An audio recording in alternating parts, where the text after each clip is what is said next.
नमस्कार दोस्तों, जोहार आप सभी को।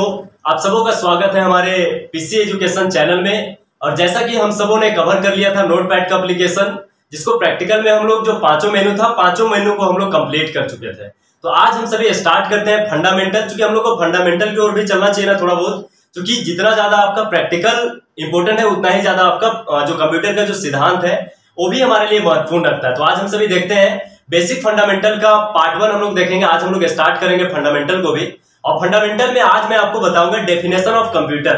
कंप्यूटर का परिभाषा क्या होता है। आप तो बहुत सारा परिभाषा देखे भी होंगे या फिर आप हल्का फुल्का जानते भी होंगे कि कंप्यूटर क्या है, लेकिन उसको शुद्ध बिल्कुल सरल भाषा में आज आप सीखेंगे उसको। तो सबसे पहले मैं आपको इंग्लिश में बताता हूँ, अंग्रेजी में आपको लिखाता हूँ कि डेफिनेशन ऑफ कंप्यूटर क्या है। उसके बाद मैं आपको लिखाऊंगा हिंदी में कि हिंदी में कंप्यूटर का परिभाषा क्या होता है। तो आइए हम सभी देखते हैं पहले कि इंग्लिश में कंप्यूटर का परिभाषा कैसा होता है। तो सबसे पहले हम लोग लिखेंगे डेफिनेशन ऑफ कंप्यूटर। आप लोग इसको ना नोट करते हुए चलिएगा, क्योंकि नोट करते हुए चलिएगा तो आपका कॉपी में नोट भी हो जाएगा। जैसे देखिए यहां पे लिखते क्या है, डेफिनेशन ऑफ कंप्यूटर।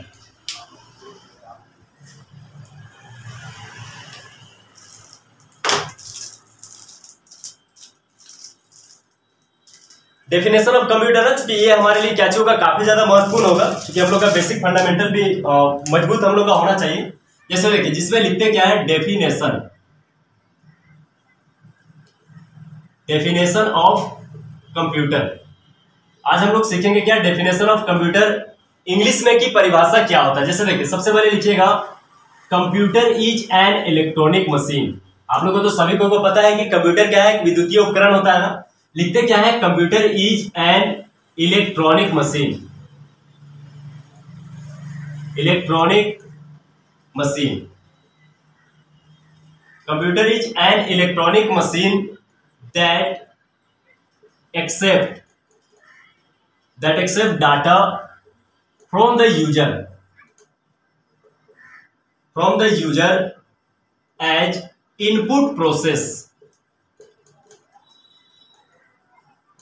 देखिए ध्यान से एक लाइन को समझते हुए चलिए। जैसे देखिए computer is an electronic machine, मतलब कंप्यूटर क्या है, एक विद्युतीय उपकरण होता है। That accept data from the user as input process, जो क्या चीज करता है, उपयोगकर्ता के द्वारा दिए गए आंकड़ों और निर्देशों को क्या चीज करता है, इनपुट के रूप में ग्रहण करता है। एंड यहां पे लिखते हैं the data according to the instruction, the data according to the instruction, the data according to the instructions given by the user, given by the user, and then it disable the meaningful information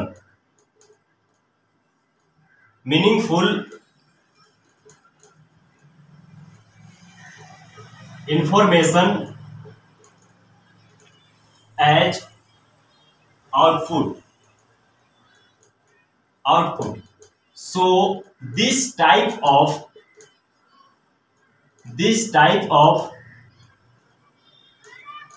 machine is called computer।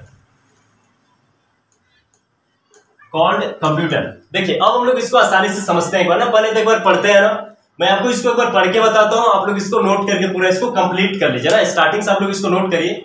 जैसे देखिए क्या है, definition of computer यानी computer का परिभाषा। देखिए ये बिल्कुल आपका क्या चीज शॉर्ट में आपको बता दिए हैं, इसको आप कभी भूलेंगे नहीं। इसको आप अपने भाषा में भी इसको याद कर सकते हैं, अपने लैंग्वेज में। जैसे देखिए computer is an electronic machine that accept data from the user as input process, मतलब कंप्यूटर क्या है, एक विद्युतीय उपकरण है जो उपयोगकर्ता के द्वारा दिए गए आंकड़ों और निर्देशों को इनपुट के रूप में ग्रहण करता है। The data according to the instruction given by the user, मतलब जिस तरह का आवश्यकता होता है उपयोगकर्ता को, यानी जिस तरह का इंस्ट्रक्शन या फिर जिस तरह का सलाह कंप्यूटर को दिया जाता है उपयोगकर्ता के अनुसार, उसको क्या करता है, कंप्यूटर समझता है। And then it disable the meaningful information as output, और समझने के बाद क्या करता है, कंप्यूटर जो है एक अर्थफुल परिणाम उपयोगकर्ता को किस रूप में देता है, आउटपुट के रूप में देता है।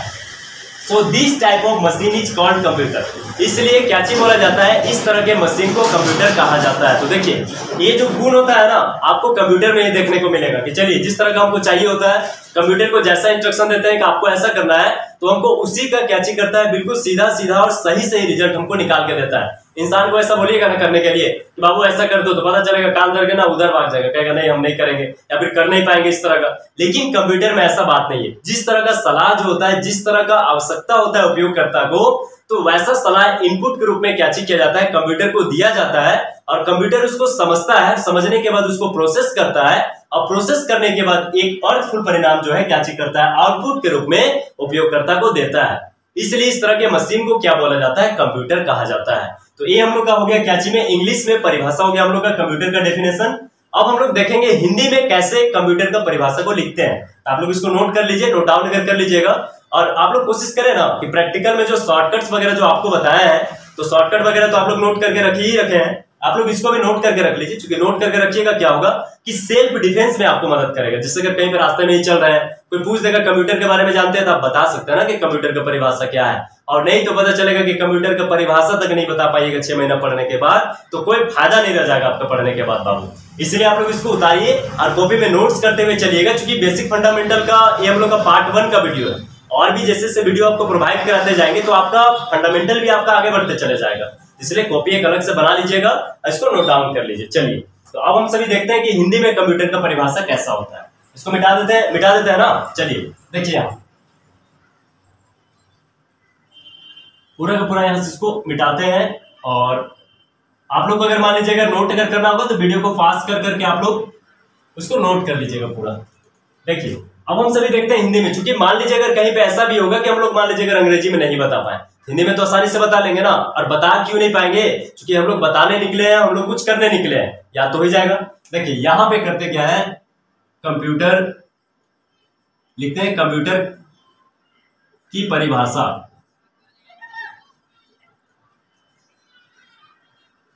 ये हो गया ना। लिखते क्या है, इंग्लिश में जिस तरह से लिखे थे बिल्कुल उसी तरह से हम लोग याद करेंगे। Computer is an electronic machine. क्या है, कंप्यूटर एक विद्युतीय उपकरण है। यहां पे लिखते क्या है, कंप्यूटर एक विद्युतीय उपकरण है। कंप्यूटर एक विद्युतीय उपकरण है जो उपयोगकर्ता के द्वारा क्या करता है, जो उपयोगकर्ता के द्वारा, इसको ना नोट करते हुए चलिएगा ना, जो उपयोगकर्ता के द्वारा दिए गए निर्देशों एवं आंकड़ों को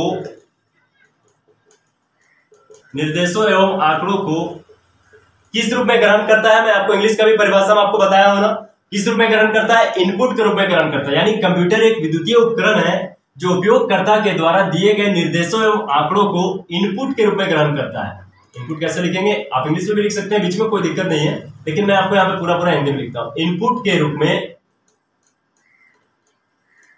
ग्रहण करता है, इनपुट के रूप में ग्रहण करता है, और उपयोगकर्ता के दिए निर्देश के अनुसार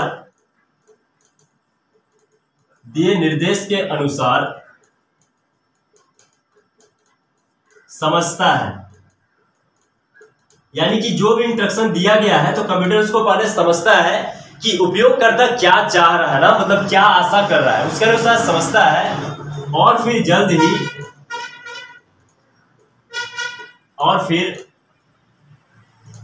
जल्द ही एक अर्थफुल परिणाम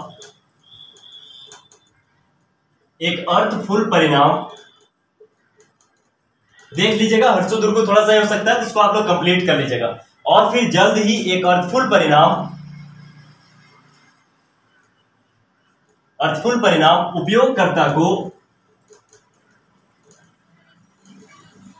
उपयोगकर्ता को आउटपुट के रूप में देता है। किस रूप में देता है, आउटपुट ना, मतलब इनपुट के रूप में अंदर को ग्रहण करता है, और उसको प्रोसेस करने के बाद जो रिजल्ट आता है उसको मॉनिटर में आपको आउटपुट के रूप में रिजल्ट को देता है। अर्थफुल परिणाम उपयोगकर्ता को आउटपुट के रूप में देता है। आउटपुट के रूप में देता है। इसलिए इस तरह के मशीन को इस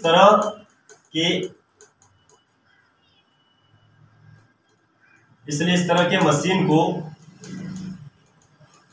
मशीन को कंप्यूटर कहा जाता है। कंप्यूटर कहा जाता है। देखिए मैं आपको एक बार फिर से पढ़ के एक बार बताता हूं। कंप्यूटर का परिभाषा ना क्या है? कंप्यूटर एक विद्युतीय उपकरण है। मतलब विद्युतीय उपकरण मतलब क्या? बिजली से चलने वाली उपकरण है ना। ऐसा तो नहीं है कि मान लीजिए जिसमें पेट्रोल डालेंगे, डीजल डालेंगे तो गाड़ी सब चल रही है, वैसा तो है नहीं। इसमें क्या चीज करना पड़ता है आपको? इसमें बिजली के माध्यम से चलती है। बिजली जब तक रहेगा तब तक आपका कंप्यूटर चलेगी, और जैसे मान लीजिए अगर बिजली बंद हुई, आपका कंप्यूटर भी क्या हो जाएगी? बंद हो जाएगी। देखिए कंप्यूटर एक विद्युतीय उपकरण है जो उपयोगकर्ता के द्वारा दिए गए निर्देशों एवं आंकड़ों को इनपुट के रूप में ग्रहण करता है, और उपयोगकर्ता के दिए गए निर्देश के अनुसार उसको क्या करता है? जिस तरह का निर्देश आप दीजिएगा उसके अनुसार क्या चीज करता है? कंप्यूटर उसको समझता है, प्रोसेस करता है, और फिर जल्द ही एक अर्थपूर्ण परिणाम उपयोगकर्ता को आउटपुट के रूप में देता है। इसलिए इस तरह के मशीन को कंप्यूटर कहा जाता है। तो आप इसको एक बार पढ़ लीजिएगा। पढ़ने के साथ साथ इसको करना क्या है? याद भी कर लीजिएगा, क्योंकि याद करना इसको कोई बहुत ज्यादा कठिन होगा नहीं आपके लिए, क्योंकि ये बिल्कुल साफ और शुद्ध और सरल भाषा में आपको लिखाया गया है। तो आप इसको एक बार पढ़िएगा तो आपको ऑटोमेटिक समझ में आ जाएगा। आप इसको आसानी से कहीं पर भी किसी को बता लीजिएगा, ठीक है ना। तो उसके लिए कोई दिक्कत नहीं होगा। तो आप लोग इसको नोट कर लीजिए, और दोनों नोट कर लीजिएगा। इंग्लिश वाला तो कर ही लिए हैं, हिंदी वाला भी कर लीजिए। इसको बढ़िया से फंडामेंटल के कलर कॉपी में इसको नोट डाउन करके रखिएगा। चलिए तो आज के लिए बस हम लोग इतना ही देखते हैं। आज के लिए बस हम लोग कंप्यूटर का परिभाषा जो है इंग्लिश और हिंदी में देखें। अब इसके बाद की वीडियो में हम लोग देखते हैं कि किस तरह से, चूंकि देखिए इसमें जो है आप अगर देखिएगा तो दिए गए निर्देशों एवं आंकड़ों को इनपुट के रूप में ग्रहण करता है। तो इनपुट के रूप में ग्रहण करेगा तो इनपुट के रूप में भेजने के लिए कोई ना कोई मशीन तो हम लोग को चाहिए होगा ना। तो वो इनपुट डिवाइस क्या होता है, इनपुट डिवाइस के बारे में भी जानेंगे, और उसके बाद समझने के बाद जो परिणाम होता है उसको उपयोगकर्ता को किस रूप में देता है? आउटपुट के रूप में देता है। तो जब आउटपुट के रूप में जब रिजल्ट आएगा तो किसके माध्यम से आएगा? कोई ना कोई तो डिवाइस होगा ना आने के लिए। तो उस उपकरण को क्या बोला जाता है? Output device. तो आउटपुट डिवाइस क्या होते हैं, उसका एग्जांपल क्या है? इनपुट डिवाइस क्या होता है, इनपुट डिवाइस के एग्जांपल क्या है? ये सब हम सारा का सारा क्या चीज करेंगे? फंडामेंटल में कवर करेंगे। तो आज के लिए बस इतना ही। मिलते हैं नेक्स्ट वीडियो में, और आगे की वीडियो में हम लोग क्या चीज करेंगे? फंडामेंटल का नेक्स्ट वीडियो जो है हम लोग देखेंगे, जिसमें इनपुट डिवाइस आउटपुट डिवाइस हम लोग देखने का कोशिश करेंगे। तो आज के लिए बस इतना ही। आप सभी इसी तरह से वीडियो को देखते रहें, लाइक करें, शेयर करें, और अपने दोस्तों को सब्सक्राइब कर दें, ताकि वे भी क्या चीज करें? बेसिक फंडामेंटल में भी हमारे साथ जुड़े। और जब चैनल में जब जाएंगे तो उसमें क्या चीज होगा? सब्सक्राइब करने के बाद हमारा सारा वीडियो उनको प्रोवाइड हो जाएगा। तो वे उसको अच्छे से देख करके जो कोर्स जो हम लोग कंप्लीट करने की ओर चल रहे हैं वे अच्छे से उसको कंप्लीट कर पाए। तो चलिए आज के लिए बस इतना ही। आप लोगों का दिन शुभ हो। जय हिंद।